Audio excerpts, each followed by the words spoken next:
Hi everybody, thanks for joining me today in my studio. I've had a blast today painting this little country lane in acrylics. It is a copy of an original painting I did digitally. You can see that on my main channel if you want to hop over to Steve Elliott Art to watch the digital version, and I'll put a link in the description below. But this is all about painting in acrylics, so let's just see how I got on with it.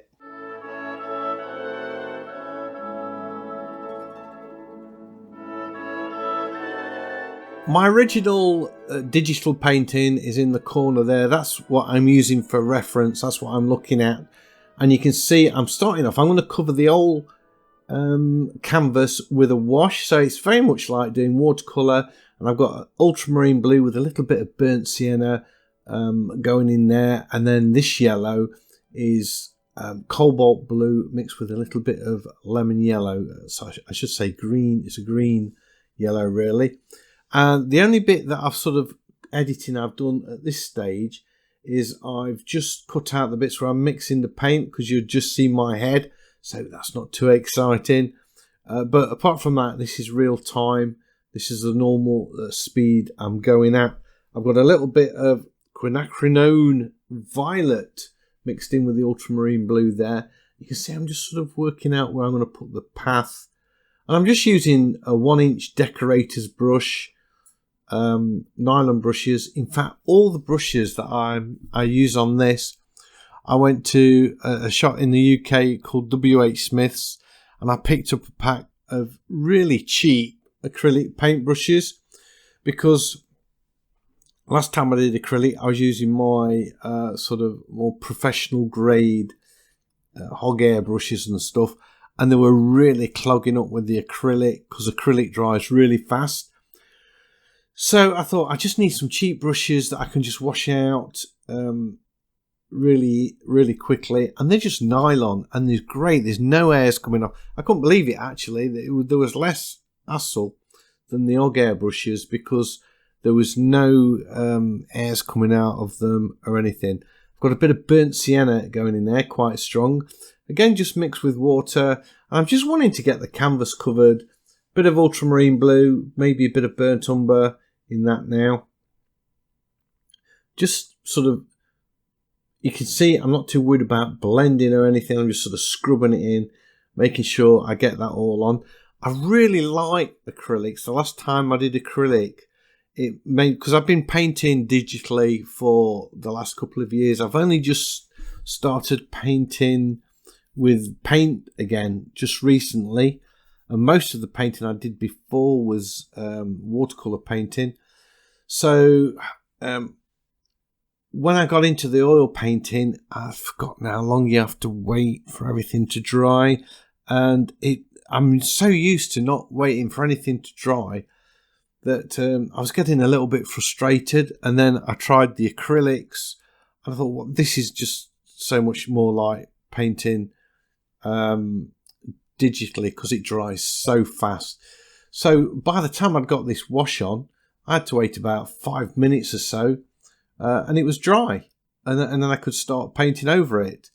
So you can see I'm just sort of scrubbing it out a little bit, getting a little bit of texture going off there. And what I'm doing now, I'm using one of these cheap nylon brushes.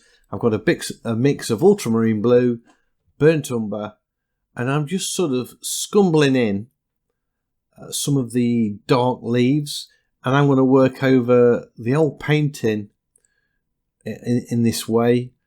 When I'm paint digitally, I like it. It surprised me. Well, I don't know why I'm surprised really, because I love sort of flat square brushes, and it's the same when I'm painting with proper paint.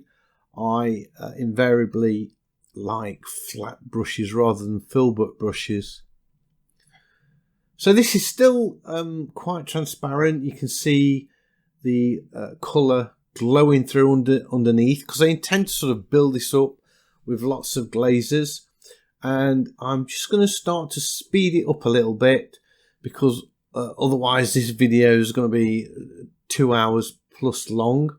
But I'm just doing the same thing. I'm sort of covering over the whole of the canvas now, or the areas of the canvas that has got lots of leaves on there, and I'm just sort of painting in the dark leaves because I'm going to go over the dark with the lighter leaves after.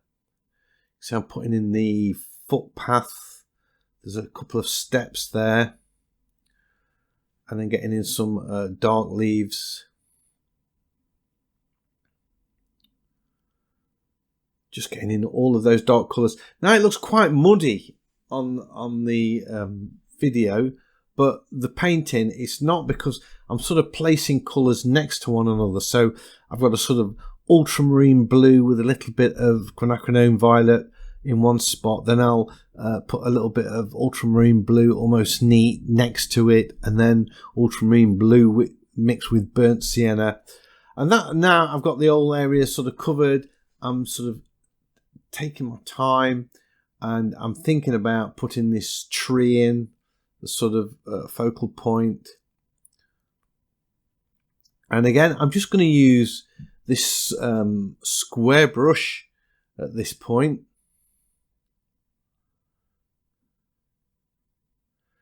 You see I've slowed down a lot now. All of a sudden the painting seems to be a different pace. I know I'd speeded it up, but I meant the actual physical process of painting is a lot slower than it was when I was just sort of crashing in those leaves. I'm being a lot more careful about where these are going. You can see I'm just using the edge of that flat brush to sketch in these tree trunks and branches.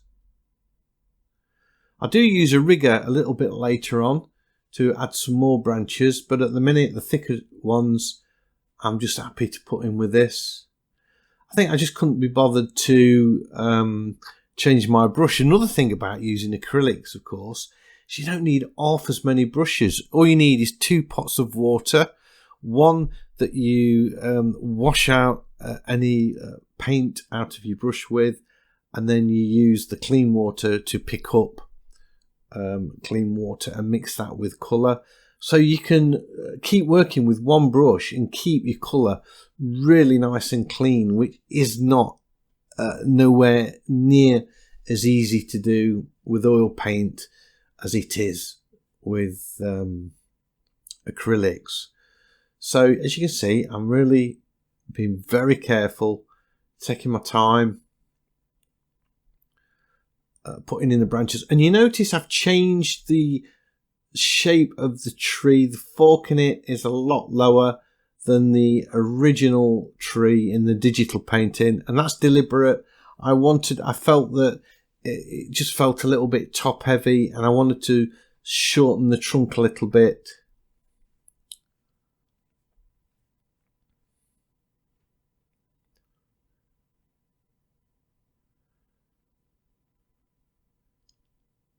So I'm just using the paint that's on the brush. So once I've sort of used up the thick paint, I'm just using the remnants there that doesn't then put as much paint onto the canvas.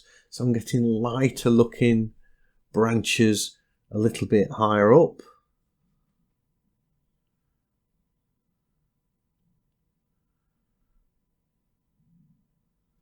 There we go, that's looking all right. But as you can see, I think I'm going to need to start adding some more darks at some point. And also, obviously, I need to think about the background, the sort of distant bushes that I haven't got the ground where the bushes meet the ground. I haven't got that in it. In fact, that's what I'm doing now. Look. Again, I'm just using that flat brush and using the edge of the brush to get a nice line. So now I've got the field in where the bushes meet the field, and I can start thinking about painting those background bushes in. There we go. It was a lovely sunny day today. So it's still February, but the sun was out and it's really shining. And in my studio, I've got these big patio windows and the light was superb. But it did go a little bit grey a bit later on. And I think that's what's happened to the video there. It went a little bit darker, where I think a cloud came over, unfortunately, which seems to have gone away now.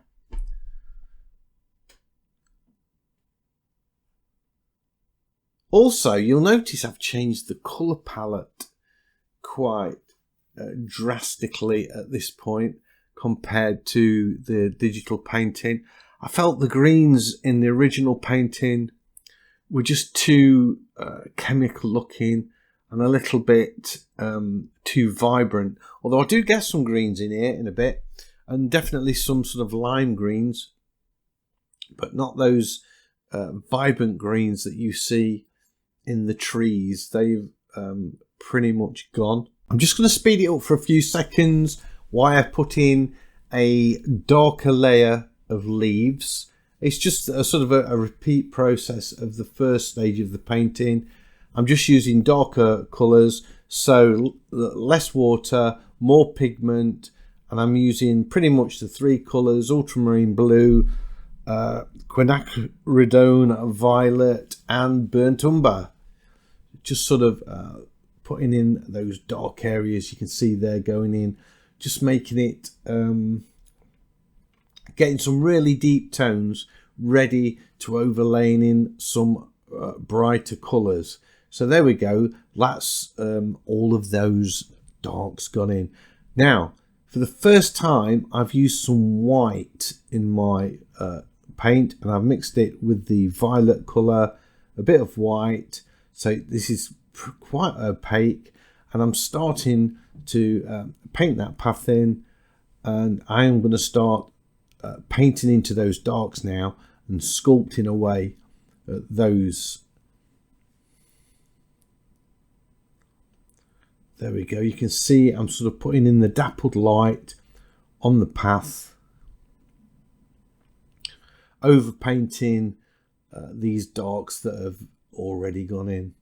And then I mix up a bit of a shadow colour. So I've just mixed a little bit of ultramarine blue and a tiny little bit of burnt umber into that violet colour, just to put that shadow on the path as it would be shaded by the trees.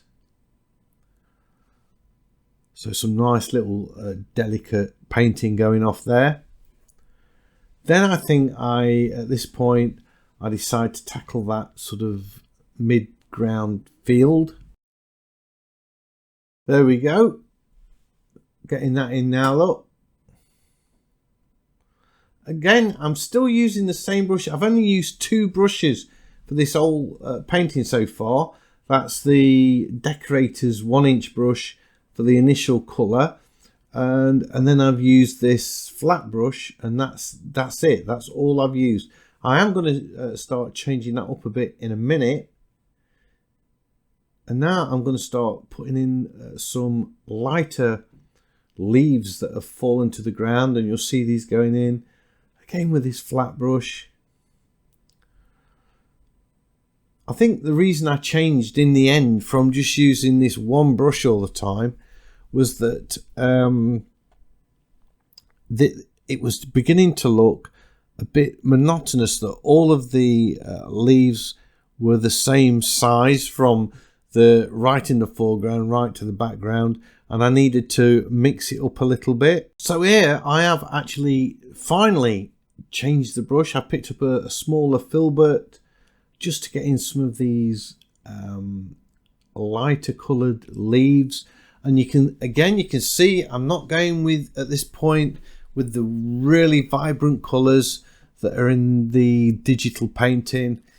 I want to keep it a little bit more earthy and not quite so in your face.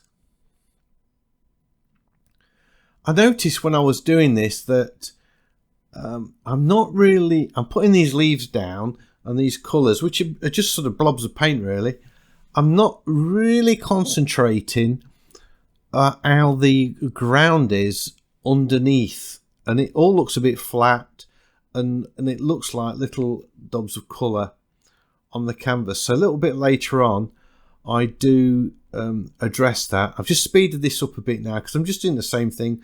In fact, I've already started now. You can see I'm thinking a little bit about how that ground is underneath all of those leaves, and I've started to think about how I'm going to sculpt that ground in. And now I've gone back to the distant ground again, painting in some colour around the tree, adding a little bit darker shadow underneath the bushes, and now I'm adding just subtle areas of green, not over the whole of the canopy, but just in various places, and I'm lightening it up and putting sort of a lime green mixed with lemon yellow and cobalt blue.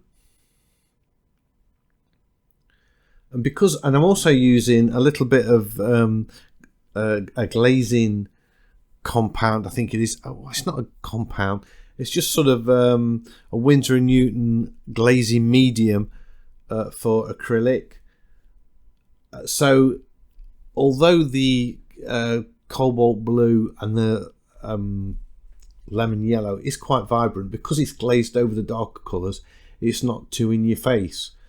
Now I'm sort of painting negative shapes of the sky showing through the canopy of the trees.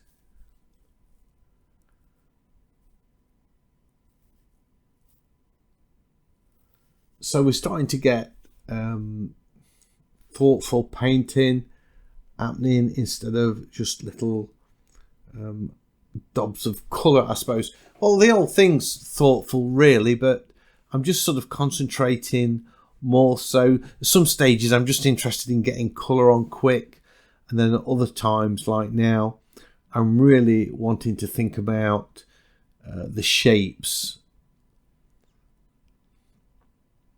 And I'm making a lot of this up, although I keep looking at the reference painting. You can see it's very different. The reference painting's there for you to see, and it really is just a guide for this.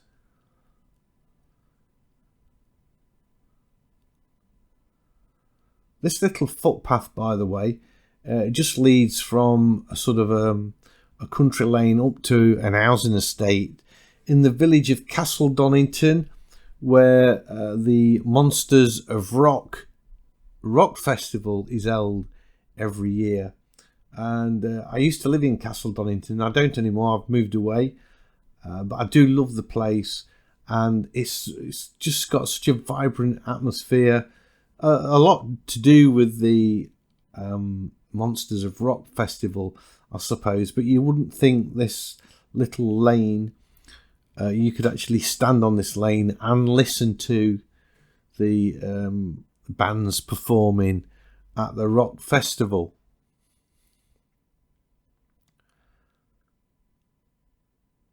I was really happy with this bit, actually, the way that sky's gone in. Really pleased with that. That's come out quite well. Managed to do that quite delicately.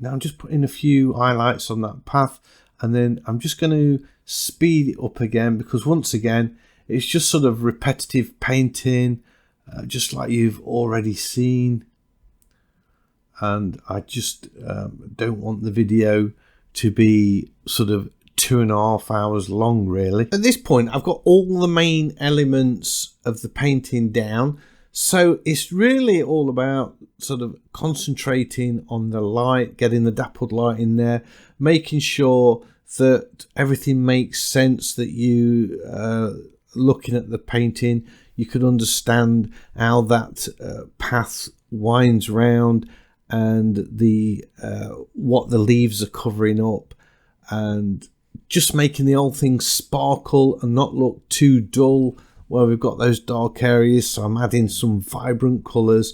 You can see those going in now, look. And I'm adding using sort of neat burnt sienna, ultramarine blue mixed with the violet colour. Just sort of jumping all over the painting now, putting darks where I need darks, light where I need light, and so on. I thought that I needed to beef the tray up a little bit, so I mixed some burnt sienna and ultramarine blue for that. Brought that sort of burnt sienna colour up into the canopy of the trees, just to give the idea that a few of the leaves are turning colour at the sort of early autumn, so that they can fall down onto the ground. And now, have I got the rig in my hand yet? No. I'm just sort of adding a little bit of colour to that sort of left-hand side of the tree, or I was a few seconds ago, just to give the impression of a little bit of light down there. This is all speeded up, by the way. I don't paint this fast at this stage. And now I'm really going lighter and popping in the odd leaf here and there that really catches the light. And this is what's making the old painting come to life and sparkle, really.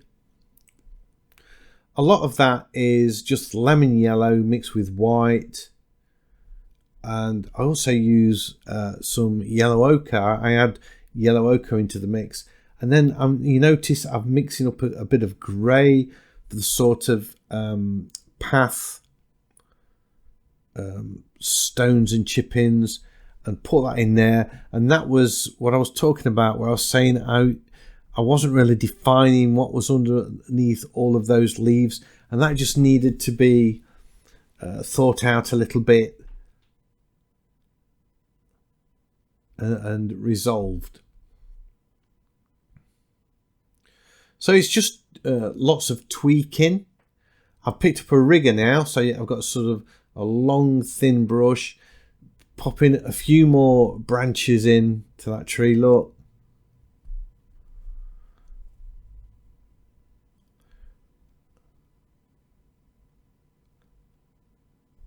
Still working on the canopy. And what I've done now, I've picked up a smaller brush because I felt that the leaves needed to be much smaller in the sort of distant trees compared to that foreground. They were the same size as what was on the ground.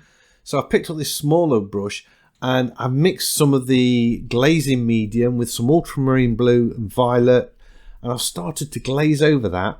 And in some areas I'm sort of painting silhouetted leaves, and in other areas I'm using it to actually paint over the existing leaves in the trees and just sort of mute them back a little bit.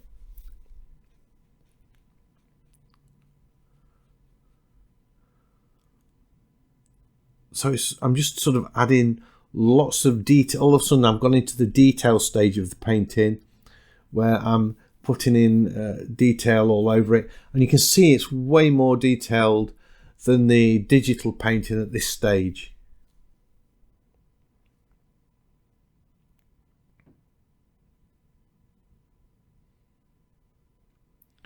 Adding some more shadows on the ground there.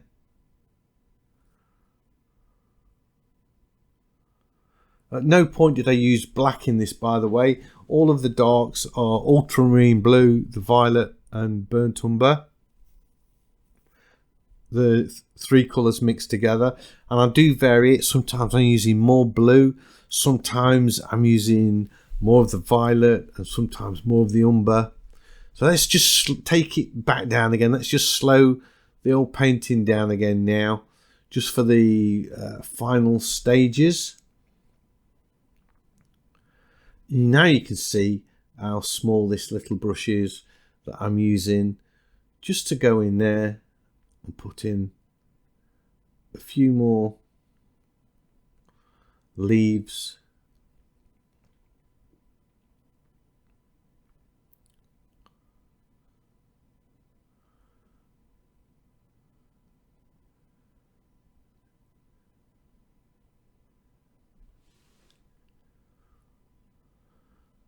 popping them in.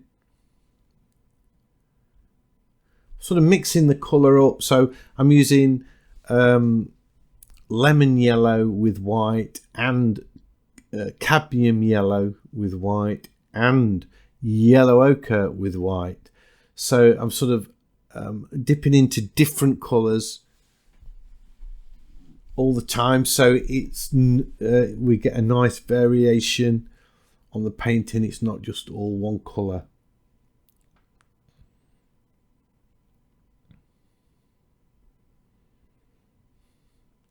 So coming really close to the end of the painting at this point. I'm really pleased. I love the way I've changed the colour palette. I think the colours in the painting are much more true to life than the digital painting, although they are still perhaps a little bit vibrant, really. But you know, it's a painting, it's not meant to be a photograph. But I'm really pleased with how it's turned out and the way the colours are sparkling. It's when to stop though, isn't it? I mean, to me, that looks, as I'm looking at that now, it looks finished, but I'm still dabbling away and adding the odd brushful. So all that remains now is to get my signature on there, and then that's it. Usually when I'm doing digital paintings, I'll work on them for an hour or so more once I've signed it, but in this case I'm going to call that it. So there we go. That is my lane in Castle Donington. I hope you've enjoyed this video. If you have, a thumbs up as always is much appreciated. It helps me out a lot. And if you're new to the channel, please consider subscribing, because I have lots of videos like this and I'd love to be sharing them with you. So hopefully I'll see you all in the next one. Bye.